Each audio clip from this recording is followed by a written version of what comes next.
Jumpa lagi dengan Sudut Pandang bersama saya Rizal Mustari. Beberapa hari lalu kita menyaksikan sejumlah penerbang atau pilot berdemonstrasi ke DPR serta menemui para wakil rakyat. Mereka protes karena rekan mereka Marwoto Kohar, sang pilot Garuda Indonesia, jadi tersangka dan ditahan polisi di Yogyakarta. Menurut mereka itu tindakan kriminalisasi terhadap pilot. Betulkah begitu? Apa betul pilot tak bisa disentuh hukum sehingga tak benar bila polisi menahan mereka?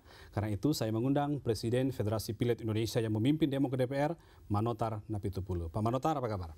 Kabar baik, Bung Rizal. Setelah berdemonstrasi kemarin, Anda ikut demo di sana atau memimpin dari Jawa aja? Oh, ikut langsung. Ikut langsung berdemo dan ketemu wakil rakyat. Betul. Buat kita ini baru, ya. Karena itulah saya kaget juga tiba-tiba ternyata ada profesi yang berkaitan dengan publik, tapi tidak bisa disentuh hukum, tidak bisa ditahan oleh polisi. Apa alasan Anda untuk mengatakan bahwa pilot dan teman-teman Anda itu tidak bisa disentuh oleh polisi, disentuh oleh hukum? Mohon maaf, kata-katanya jangan tidak bisa disentuh hukum. Yang betul adalah? Kami punya hukum sendiri. Itu yang benar. Tetapi tidak bisa disentuh oleh hukum di Indonesia, prinsip-prinsip hukum yang dipakai di Indonesia, karena ketika dijadikan tersangka, kemudian ditahan, itu adalah mengikuti prinsip hukum kita. Oke, hukum di Indonesia boleh saja berjalan, tapi tolong hormati hukum kita, karena kita mengadop kepada hukum internasional. Dan di situ dijelas di ICAO, International Civil of Organization, itu jelas. Civil Aviation Organization. Oke, jelas di Annex 13 mengatakan bahwa pilot itu punya aturan main sendiri, aturan hukum sendiri. Bila ada dua hukum yang berlaku di satu negara, lex specialis lah yang diberlakukan. Di Annex 13 itu jelas lex specialis derogate lex general. General itu adalah lex umum di Indonesia. Bukan kami menganggap kami terus diberlakukan tidak tersentuh hukum, tidak. Artinya apa? Artinya apa? Tindakan apapun yang Anda lakukan, mau dikatakan polisi misalnya bahwa Anda bersalah, Marwoto Kohar itu bersalah, tetap tidak bisa ditahan oleh polisi. Begini, yang menyatakan bersalah itu kan baru pihak polisi. Kalau kami dari sisi profesi, dia bukan mengatakan dia bersalah. Apapun yang dia lakukan pada saat itu, dia masih tetap berusaha menyelamatkan pesawat. Oke, sebelum bicara soal teknis seperti itu, saya ingin menanyakan ke Anda bahwa Anda menggunakan Annex 13, ya, yang itu yang diputuskan di Chicago ya, tahun 1944. Itu menjadi sebuah aturan profesi yang sesungguhnya tidak mengikat, kecuali Anda menggunakan yang sebelumnya. Ini tidak mengikat, ini aturan profesi. Jadi ketika dia masuk ke sebuah negara dan negara itu menggunakan prinsip hukum yang berbeda, maka profesi itu harus mengikuti prinsip hukum itu. Itu yang saya pahami. Oke, betul. Nah sekarang kalau orang luar negeri terbang di Indonesia, apakah dia harus diberlakukan sama dengan hukum kita? Kalau seandainya dia melakukan kesalahan. Pilot asing maksudnya? Pilot asing. Dia akan tetap mengikuti konvensi Annex 13. Jadi di mata hukum sama aja, siapapun yang melakukan pelanggaran di Indonesia harus dihukum sesuai dengan peraturan internasional. Tapi ada banyak kasus yang memperlihatkan bahwa pilot pun ditahan. Di Jepang pernah, di Thailand pernah, di Korea pernah. Itu negara-negara yang meratifikasi aturan itu. Tetapi juga karena prinsip hukum mereka semua sama di depan hukum stratanya, tingkatannya, maka tetap dihukum oleh pengadilan setempat. Boleh kita lihat hukum di mana mereka pernah dihukum. Kalaupun mereka sempat ditahan, tapi kemudian akan dibebaskan oleh IFALPA, International Federation of Airline Pilots. Tidak, kasus di Jepang itu mereka ditahan. Positif ditahan dan tidak kemudian dilepaskan. Karena mereka mengacu pada prinsip hukum. Sesungguhnya itu juga yang sama terjadi di Indonesia. Bahwa apapun aturan federasi itu ketika masuk di dalam sebuah negara, maka dia harus mengacu kepada prinsip hukum di negara tersebut. Oke, boleh saja. Itu kita nggak menghormati hukum di Indonesia, tetap. Biarkan saja berjalan hukum. Biarkan saja berjalan hukum. Tapi sementara ini kan belum ditemukan. Apakah jelas dari polisi sudah ditemukan faktor yang bikin penyebab kesalahan? Dari mana dia ada bukti? Mereka mengambil dari KNKT. Hasil KNKT tidak bisa dijadikan bukti. KNKT memperlihatkan dugaan kuat. Memang sampai sekarang peraturannya penyidikannya belum final, Pak Manotar. Ya.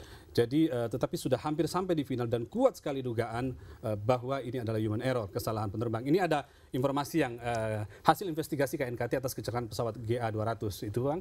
Pilot abaikan prosedur penerbangan saat mendarat. Pesawat diterbangkan dengan kecepatan berlebihan saat mendarat. Pilot mengabaikan peringatan dari alarm GPWS. Co-pilot tidak mengambil alih kendali pesawat dari pilot. Temuan-temuan inilah yang menurut polisi indikasi kuat dan layak dijadikan tersangka. Kami mau bertanya, polisi mendapatkan dari mana? Dari KNKT. KNKT tidak boleh dijadikan bukti untuk penyelidikan. Kalau begitu siapa yang harus, bukankah KNKT adalah Komisi Nasional Keselamatan Transportasi yang punya wewenang tunggal untuk menginvestigasi itu bersama polisi? Kalau ada temuan dari KNKT, kita tahu KNKT adalah di bawah Departemen Perhubungan. KNKT menyerahkan ke Departemen Perhubungan. So next Departemen Perhubungan yang menentukan. bukan KNKT menyerahkan kemana-mana. Mohon dipahami. Ini jelas tetapi pada intinya bahwa hasil KNKT itulah yang menjadi dasar buat polisi kan. Artinya tidak ada lembaga lain yang berwenang mengusut itu, menyidik itu kecuali KNKT. Kan begitu? Iya betul, tapi maksud saya itu, ini kan sekarang jadi rancu. Aturan di kita bahwa hasil penemuan KNKT tidak boleh dijadikan bukti. Aturan di mana itu? Di Aneks 13? Di Aneks 13. Sekali lagi? Di Aneks 13, investigation. Accident investigation. Kalau gitu siapa? Polisi langsung yang harus menyidik? Polisi langsung mencari data baru. Nah, ketika KNKT bekerja itu bersama dengan polisi, bahkan keterlibatan KNKT di situ justru adalah memperkuat ketidakmampuan dalam arti spesifikasi yang tidak dimiliki oleh polisi, menguatkan temuan itu sehingga dia menjadi sebuah temuan yang akurat. Boleh saja, tapi itu bukan nggak bisa jadi bahan acuan daripada polisi. Biarkan polisi bekerja sendiri, KNKT, hasil temuan KNKT serahkanlah kepada Departemen Perhubungan. Nah sekarang polisi mengamini temuan itu. Itu artinya kalaupun polisi melakukan penyidikan akan sama keputusannya bahwa ini dia jadi tersangka.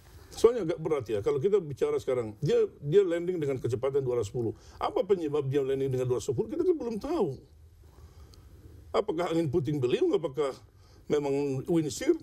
Kita belum tahu gitu loh. Buat Anda ini masih belum final karena itu jangan dulu disebut sebagai tersangka dan ditahan. Belum Tapi final. ketika nanti misalnya final, ya ketika nanti misalnya dan kemudian positif misalnya ada kesalahan, katakanlah disebut oleh pengadilan bahwa ada kesalahan, penyidikan itu kesalahan di tingkat pilot, maka Anda terima pilot ditahan? Ya kemudian hari ya kalau memang dinyatakan polisi menemukan hal baru, kenapa enggak? Kita lihat aja. Jadi tidak kaku ya, tidak kaku. Anda mengatakan berarti berubah karena kemarin Anda mengatakan bahwa ini kriminalisasi terhadap pilot dan Pak Segaf mengatakan satu-satunya nih kejadian di dunia di mana penerbang ditahan. Apa iya? Ya itu kan kita udah lihat sendiri kan. Di Jepang kan ada pernah. Di Jepang ada, di iya. Taiwan. Di Taiwan Tapi ada. inilah kita sekarang ini kan kita kemunduran juga ke belakang.